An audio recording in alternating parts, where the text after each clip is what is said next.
Yang memilih adalah diri korang sendiri, based on vibration mana korang nak pergi. Segala probability, infinity ada pada masa sekarang. Korang yang menentukan mana frekuensi yang korang akan pergi.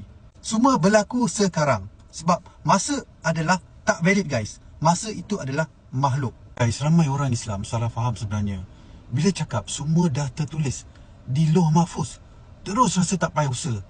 Tapi kalau semua dah siap, kenapa Allah suruh korang usaha, berdoa dan gerak? Lauh Mahfuz ni bukan buku nasib malang tau.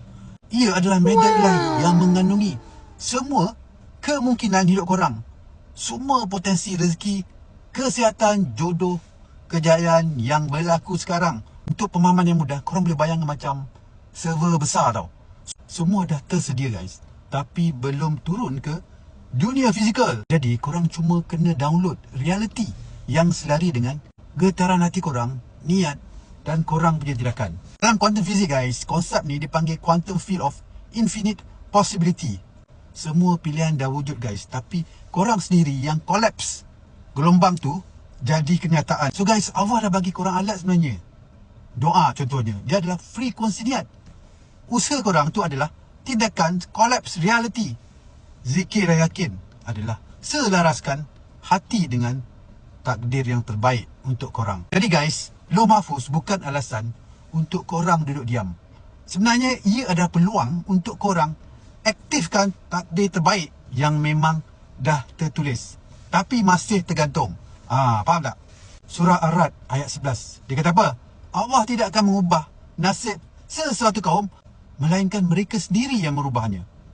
Guys, korang bukan hamba nasib.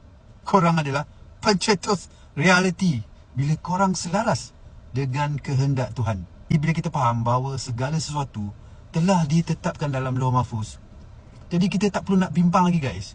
Kerana segala rezeki, jodoh, kematian semua dah tertulis sekarang Tapi dalam masa yang sama, doa, usaha dan vibration korang mampu menjadikan sesuatu takdir itu diturunkan dari Lauh Mahfuz ke reality fizikal.